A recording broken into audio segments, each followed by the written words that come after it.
So let's talk about the change-up. Is this buddy comedy really that bad? Or am I going to have to give this one some good old-fashioned Big D justice? Find out right now in my review of this film. Big D's Entertainment Rankings and Reviews.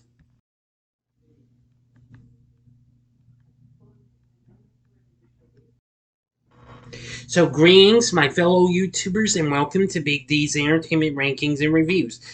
My name is Doyle, better known to you as the Big D, and this time around I bring to you a review of the 2011 buddy comedy or fantasy rom-com, The Change-Up, released by Universal, directed by David Dobkin, who recently directed Wedding Crashers, written by John Lucas and Scott Moore, starring Ryan Reynolds and Jason Bateman, along with Leslie Mann, Olivia Wilde, and Alan Arkin.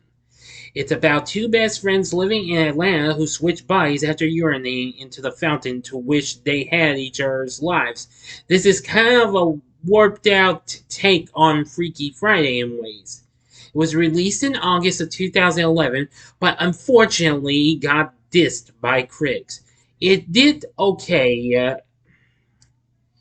however, against its $52 million budget, so I'll go ahead and give it to you.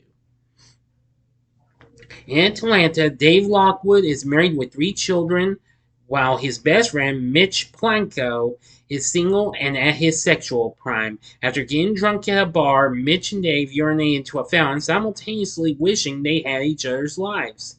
The next morning, Mitch and Dave realize they have switched bodies. Returning to the park to wish for their lives back, the fountain has been removed for restoration. Forced to wait until the parks department locates the fountain, Mitch and Dave have to pose as each other. At Dave's law office, Mitch befriends Dave's assistant Sabrina, but his lack of professionalism and legal knowledge sabotage an important merger with a Japanese firm. Dave arrives at Mitch's film shoot, discovering it is a Lorno, light pornography, that is. Dave takes Mitch to tell his wife Jamie the truth, but she doesn't believe him. Dave advises him on how to behave professionally, and Mitch sets up Dave on a date with Sabrina as Mitch has a crush. After speaking with his father, Mitch rededicates himself to Dave's life. At her ballet recital, Dave's eldest child, Kara, takes Mitch's advice and throws her bully to the floor, to which Mitch foul-mouthedly cheers. Kara tells him she loves him, and he says the same, but feels guilty. Dave takes the day off to take full advantage of being Mitch, who coaches him how to act like Mitch on the date and shaves off Dave's pubic hair.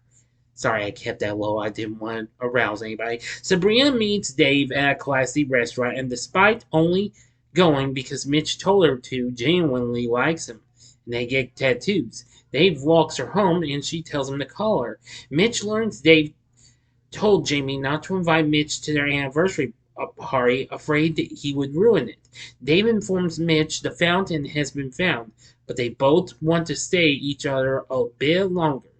Mitch forgets about the dialogue night he planned with Jamie, accidentally standing her up. At the new merger meeting, the Japanese representatives offer only $625 million, $75 million short. As Dave's firm is about to agree, Mitch observes that the other representatives have not yet left and compares the negotiations to sex and porn.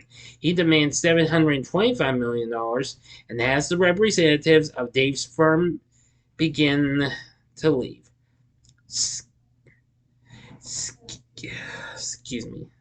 Scaring the other firm into agreement. Mitch and Dave's family go to the gala held by the firm in honor of Dave being made partner, but Jamie is upset by the speech that praises his family values. Now for the ending. As always, I'm going to go ahead and give it to you, since it did okay against its budget. So, you have 5 seconds to stop this video. As always, go to the description box below and fast forward to the time below to avoid the ending spoilers. If you've seen the movie already, please continue. Okay, you've been warned. Dave and Sabrina are at a baseball game when a thunderstorm hits and wait it out at Mitch's house. She tells him she is going to have sex with him, but when he sees her tattoo of a mini-spotted skipperling, his daughter's favorite butterfly, his focus returns to his family and he is determined to leave. At the gala, Dave's boss delivers a speech about his accomplishments and love for his family, filling Mitch with guilt. Dave rushes in and kisses Jamie, finally convincing her that he is her husband. He and Mitch find the fountain surrounded by people, proceeding with their plan to urinate in the fountain. Mitch is too embarrassed, especially after the crowd notices Dave doing so. Mitch asks why Dave did not invite him to his anniversary party, and Dave admits he was embarrassed by Mitch, but has grown to respect him while in his body. This relaxes Mitch enough to urinate, but their wish does not work. Security approaches, but on Mitch and Dave's third try, the Gallery's lights go out and they run. In an epilogue, Dave and Mitch are thrilled to have returned to their original bodies. Mitch gets breakfast with Sabrina, not realizing the tattoo Dave got is of his face on Mitch's back, captioned, "I heart Dave." Mitch speaks at his father's wedding and attends Dave's anniversary party. In a post-credit scene, Dave and Jamie get high and visit the aquarium, while Mitch and Sabrina have sex for the first time, and Mitch sends Dave the porno he starred in. End of story. So what did I think of the change-up? Well, though I've only seen it twice, I've seen it in its theatrical version, which is R-rated, and its unrated cut. Yeah,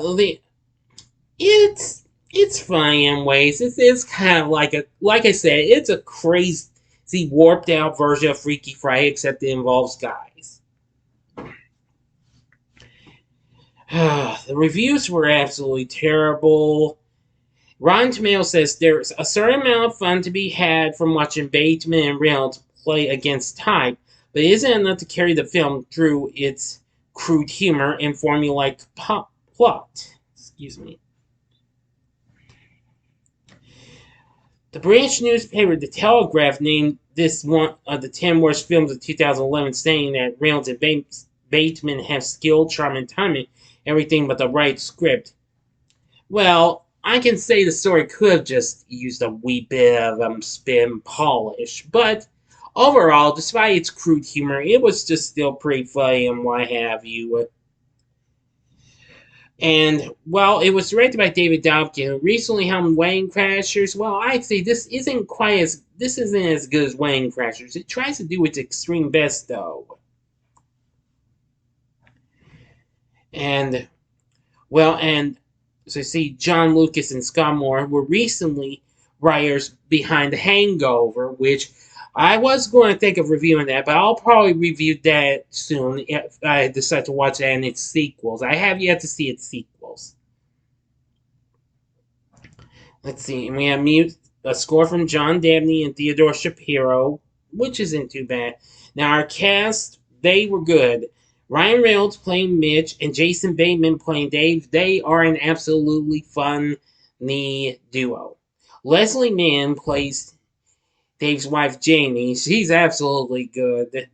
Olivia Wilde, wow, definitely good. And Sabrina, very good. Alan Arkin played Mitch's dad, Mitch Sr. And there's many others, but anyway, those are just the ones I'm mostly familiar with the names and what have you. So, overall, I'm going to say, despite its story could just use a wee bit of spin polish, but still with a pretty good set of main cast members and what have you, the change-up's is fine and all. But would I recommend it? Only if you are diehard fans. If you like films with Jason Bateman or Ryan Reynolds or both of them, then I'd say give it a one-time watch. But if you're not too satisfied with this, film, then I'd say avoid it. So, in other words, it's a draw between a one-time watch and avoid it.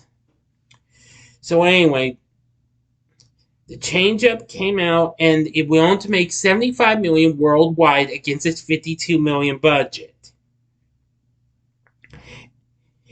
It was kind of like a draw. It made $37 million in North America and $38 million, overseas. Now, of course, I mentioned that on physical media, it was released with a special unrated version, which is just a few minutes longer than the theatrical cut. But anyway, the change up, like I said, maybe a one-time watch or avoid it. That's just my verdict. So what did you think of the change up? Let me know in the comment section below. If you like this video, click the like button, subscribe, and be a part of the Big D Nation. Join me next time when I bring to you my review of Agent Cody Banks 2 Destination London. And I have decided that on the 16th, on Thursday of this week, the 16th, I'm after that review. Well, let me rephrase that. After I do Agent Cody Banks 2, I've decided to push up my reviews for Superbad and Role Models to come up after that, okay? So you'll get those early. So that way I'll keep the last few days of March clear for other vids, okay? Good. So, in other words, that's that. So anyway, if you like this, consider checking out my reviews for these other crazy films with buddies and what have you. And these are two recent ones that came out before this. They were also from Universal. In the upper left-hand corner is my review of The 40-Year-Old Virgin from 2004. The upper right-hand corner... No, not 2004. It's 2005. Excuse me. From 2005. The upper right-hand corner is my review of Knocked Up from 2007. Or, if you'd like something better from the same guy who gave us this film, go to the bottom left-hand corner and see my review of Wedding Crashers from 2005. And the bottom right-hand corner is the button you can click to subscribe. If you like rankings and reviews on movies, TV, music, video games, etc., then I'm your guy. Thank you for watching. Until next time, I'm the Big D saying see ya.